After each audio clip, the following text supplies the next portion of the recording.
Welcome back to the series. We already learned a lot about Bootstrap over the last videos of the series. In this video, we'll have a look at Bootstrap forms. We'll have a look at not just how we style forms in a beautiful way like this, but also how we validate them and make sure that we provide good user feedback to ensure our users can really work with our forms in the way we want them to work with them. So let's dive right into that and let's start adding some forms to our Bootstrap project. So back in the project, let's add some forms now. For that, I'll go back to where we already did some work, and here we have that alert and that modal button from the last video of this series. Now I'm going to get rid of all of that. I'm even going to get rid of my grid here, so of that entire div. And yeah, as I just said, I'll also get rid of my modal. So that's the code with which I want to start, just the navigation and the script imports. And now let's add a form with Bootstrap. Now, how do we add forms? It's actually pretty straightforward. First of all, we add the form element, not strictly required for Bootstrap, but semantically it makes sense to create a HTML form, I guess. And in there, a typical form obviously has some inputs. Let's say we add an input element, type text, and we could give that some name, like maybe username, whatever you want to fetch eventually with that input. And we could have another input, maybe of type password, and we could, well, fetch the user password. So this would be like a typical standard form. Now, we probably also want to have some labels to give the user an idea of what we actually want to get. So we could add a label here for an element with the ID username. So let's add that ID here too. And this is not required by Bootstrap. This just semantically makes sense. Whoops, here. And let's add another label in front of the password for an element with the ID password. So let's add this ID here too.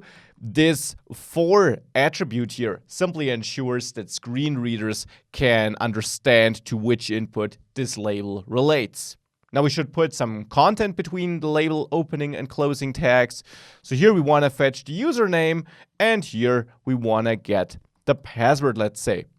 If we save all of that and we go back to our page and reload it, this is what we end up with. Not super pretty in my opinion. We most of the time want to style this a bit differently.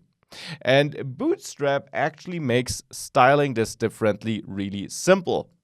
The easiest way of giving our elements a more form-like look or a nicer look is by adding a class to our inputs, the form control class. So for my username input, I'll add class equal form control like this, and I'll add the exact same class to the password field.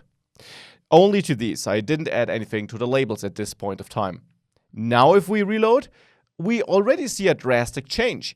Now our inputs look nicer. They got this nice animated this nice outline here when we click into them. They got some padding inside of there. They got rounded corners and a slight gray border. And the most obvious change, of course, is that they now take the full width of the screen. That is super important. This clearly is not entirely the style we want to have here, but it allows us to create a nice style in conjunction with the grid, for example, or with some other code that restricts the size of the surrounding container. For example, if we would give the surrounding form here an inline style, which of course is bad, but just for demonstration purposes, of let's say 500 pixels and a margin of auto, if we assign this to the form element and we reload, then we have a nicely centered form like this. And obviously, instead of using that on inline styles, we could simply create a helper class and assign that to our surrounding form. So this is a quick and easy way of getting a nice input styling, and this already looks quite nice in my opinion. Now we can also assign our form control class to select inputs. So if we add another label here where we want to find out which gender our user has, and we then add a select dropdown here, gender, ID gender, let's say, then we typically populate this with a couple of options. So this is all just a regular HTML code. And there we could have male, and we also have female. So let's stick to the two traditional ones here. And with that, we got a nice dropdown if we reload. This is our dropdown. Now, this clearly doesn't fit the style of the other inputs, though. We can, as I just said, also add our class here, this form control class, to that select element. And that's important, to the select element, not to the options. If we add it like this and we now reload, now we also have that select element in that style. Now, what about checkboxes and radio buttons? Well, we can style these too. So let's quickly go back to the HTML code. And in there, let's add another input, which is of type checkbox, where we also, of course, want to add a label which shows the text after the checkbox here. And there we could maybe say accept dash terms and give that here an ID of accept terms like this. And then we could simply say accept terms and conditions with an ampersand here. Reload, and then we got our checkbox here with the default, in my case, Mac style. Now, again, this might not entirely be the style you want to have, and you can add a class to ensure that it's styled properly. Let's add a class to the checkbox input, and here the class is form-check-input. If we add this class to the checkbox input and we reload, still doesn't look perfect. It's been moved a bit to the left and it looks even worse than before. We also need to add a class to the label for checkbox elements. We add a class form-check-label to the label. If we do that and we reload, doesn't look that much better. Because we need one additional class, which actually has to be added to a wrapping element, most of the time simply a div. So let's add a div, and let's give that div a class of form-check. So for a checkbox, and it's the same for radio buttons, we should group the label and the checkbox or the radio button, which belong together, in a wrapping div which has that form-check class, and then we add the different classes for the input and for the label. Now with that in place, if we now reload the page, now this looks better. Now one thing that's important, I'm zoomed in here so that you can see everything nice and clean. If I zoom out to 100%, then I actually have the default Bootstrap styles that get applied. Zoomed in, this is not really the case, which is why there it looks like it did before. If I view it in the real size that your users would see it in the end, then we got this nice Bootstrap style.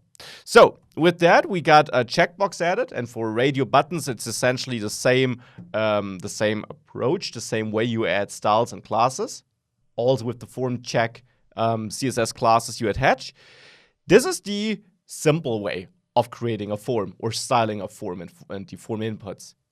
Now, sometimes you need a bit more control, or you want to, control the layout a bit more. And for that, you can group labels and inputs. Let me show you how this works. You can add a div, and that div can receive a class of form group.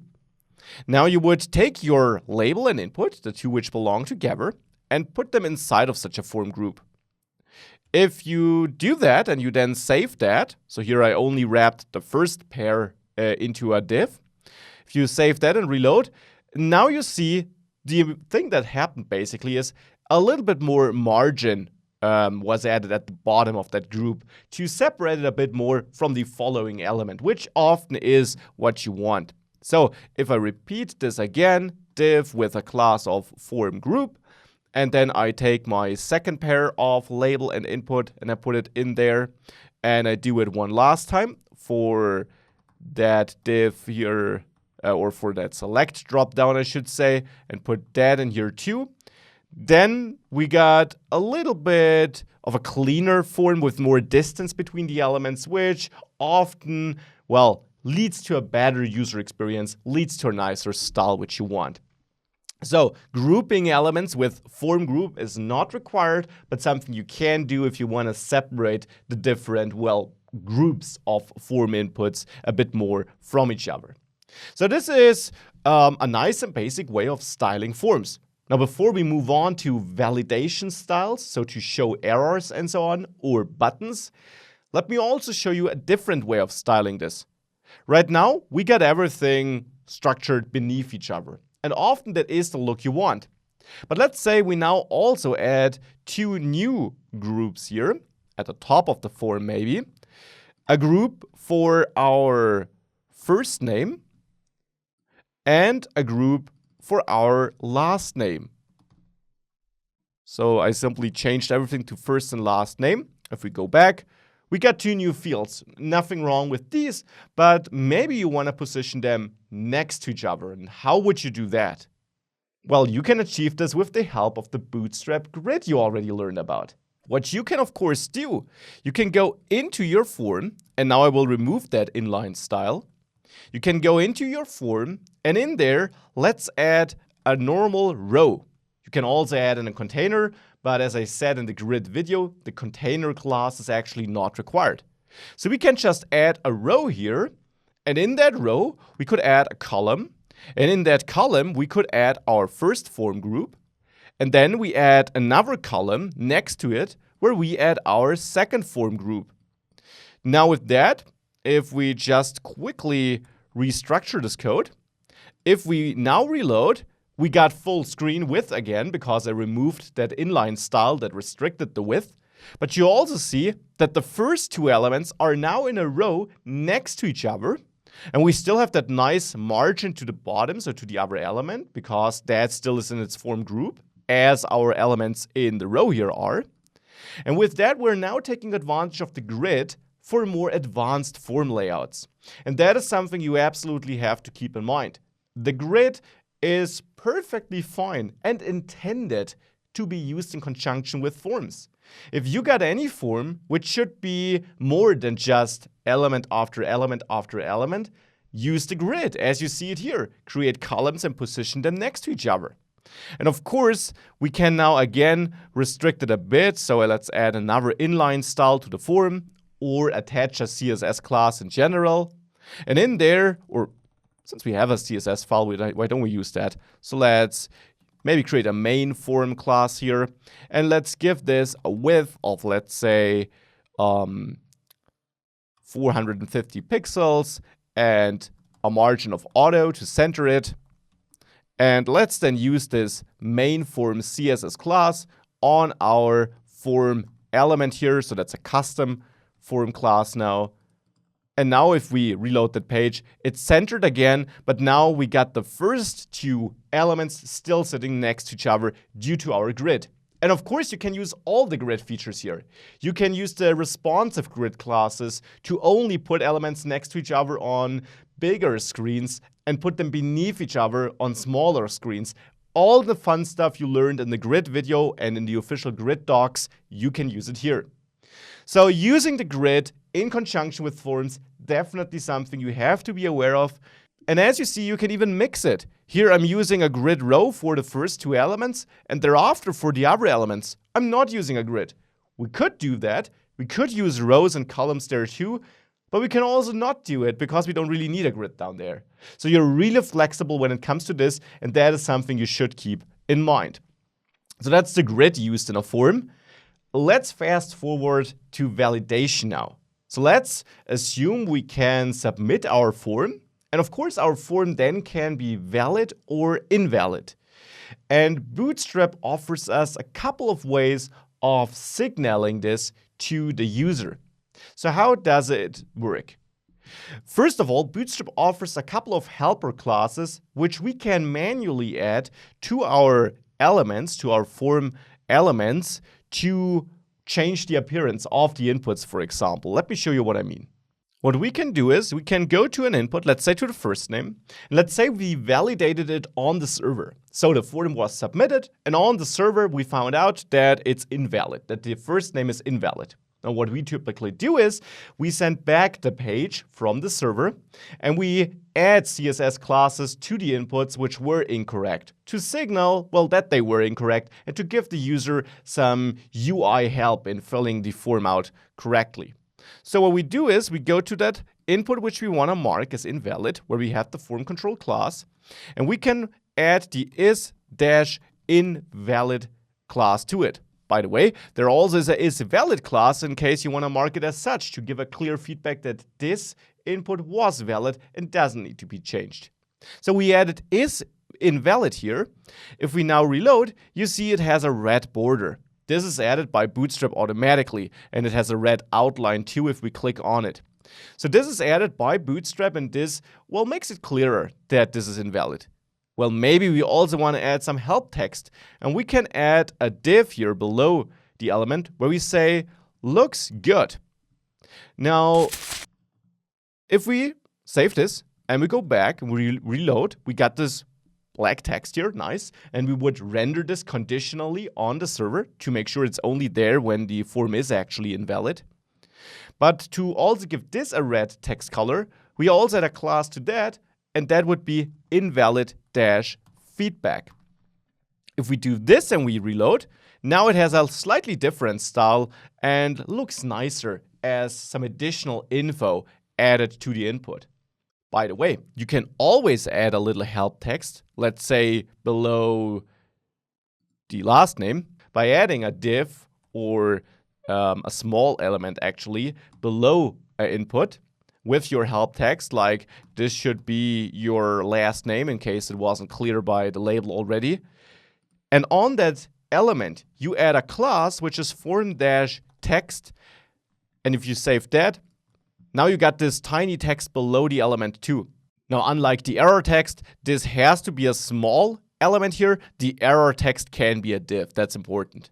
You can also add text-muted to our help text here. And if I now reload, watch this text here closely. It got gray. It's not black right now. It's a little bit more grayish to kind of put it a little bit more in the background, you could say, so that the user can still see it, but it doesn't immediately draw attention. Still, error text or the invalid feedback is something different. This should only be displayed if your input is invalid. And you also got valid feedback in case you want to show something like this. Now here it won't show up because the input is not valid. But if we add is valid here, then we actually got the green style and the green background. And that also shows you something else which is important.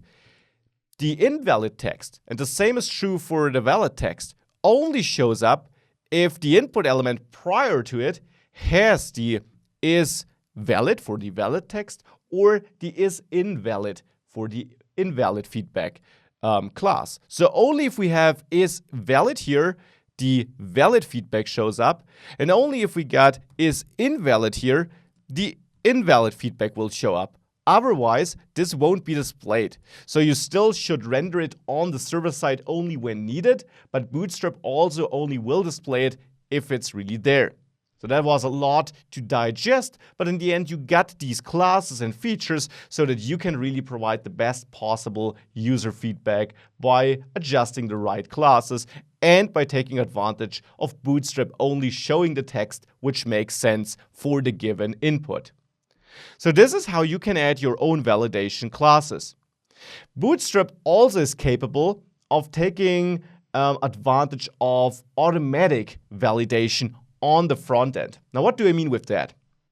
Here, we're assigning classes manually, and we would do this either through JavaScript or on the server side via the help of a templating engine, probably. Now, you can also take advantage of JavaScript to use the validation API modern browsers offer, where the validity of the form is handled in the background by the browser. And Bootstrap can check that validity and automatically add the right classes, so to say, or the right styles, not even the classes, the right styles, based on the valid or invalid pseudo selectors which are offered by CSS. Now, this is a feature which might not be supported in all browsers, and you can read more about it in the official validation docs, but here is how it would work. To take advantage of this, we go to our overall form, and there we need to add the needs validation class. This signals to Bootstrap that this is a form which should be validated and styled appropriately automatically, so to say. We can still set up our invalid feedback and our valid feedback. And here I will actually leave my customly added classes. But let's go to username, and there below that input, let's quickly add our div here, where I say invalid feedback, please enter a valid username. And maybe you want to be more precise than that in reality, but here let's go with that. Please enter a valid username. If I save this and reload, we don't see the text below the username because it's not treated as invalid. Now we could show it by adding that is invalid class you learned about. If we now reload, you see both the style changed and the text appeared. But we want to do that with automatic validation. Now, for that, we first of all need some event that triggers the browser built-in validation. And for that, we need a button. So let's add a button to our form. Below the last div, I'll add a button where I say submit, and which I'll set to type equals submit.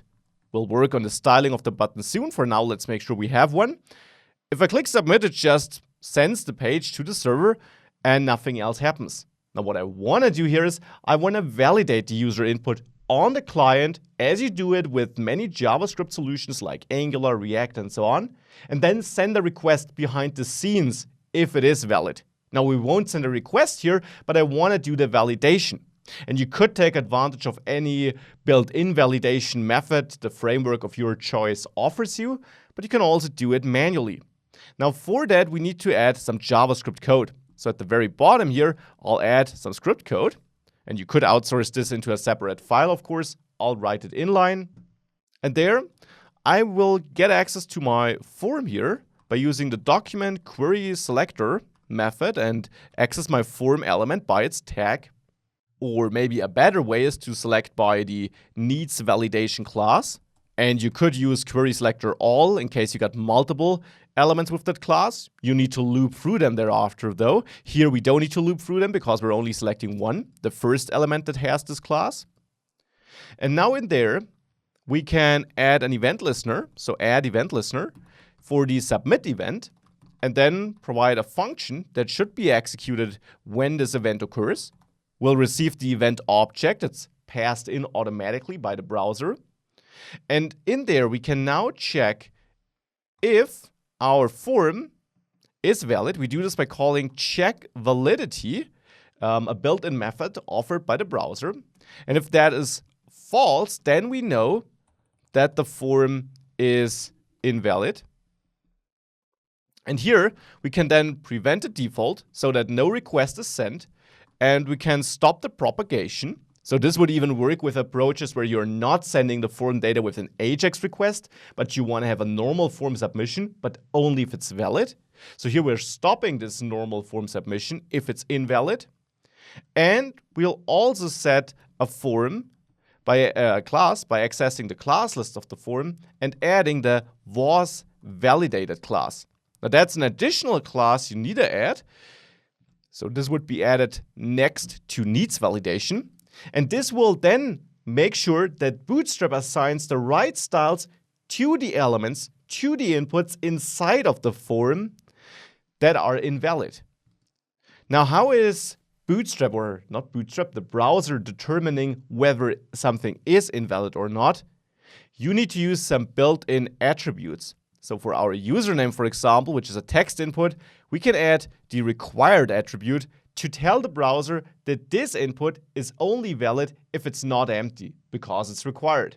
And there are other browser defaults like max length and so on, but here I'll just go with required.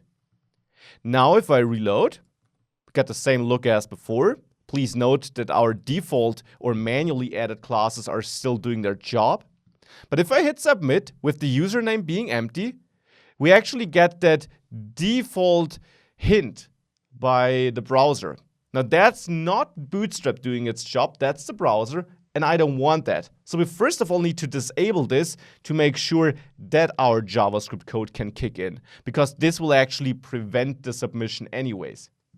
To disable the browser default here, we need to go to the form element again and add the noValidate attribute.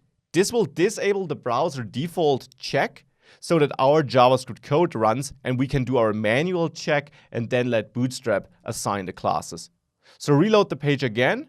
And now if you submit, you see, due to us adding needs validation to the form, Bootstrap automatically sets some styles for the username, which it identifies as invalid correctly, and the valid styles to all the other inputs, including the checkbox.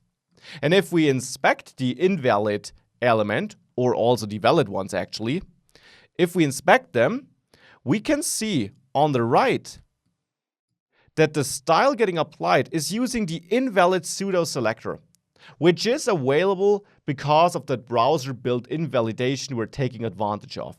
So that is an alternative to manually adding or not adding the isInvalid or isValid classes, as I showed you as a first possible approach. When doing this manually, you don't need to add needs validation. If you wanna take advantage of the browser built-in validation mechanism triggered via JavaScript here, then you need to add was validated once you're done, and prior to that, you need to add needs validation. In this case, Bootstrap will then take the results of the browser built-in validation and style your elements as needed.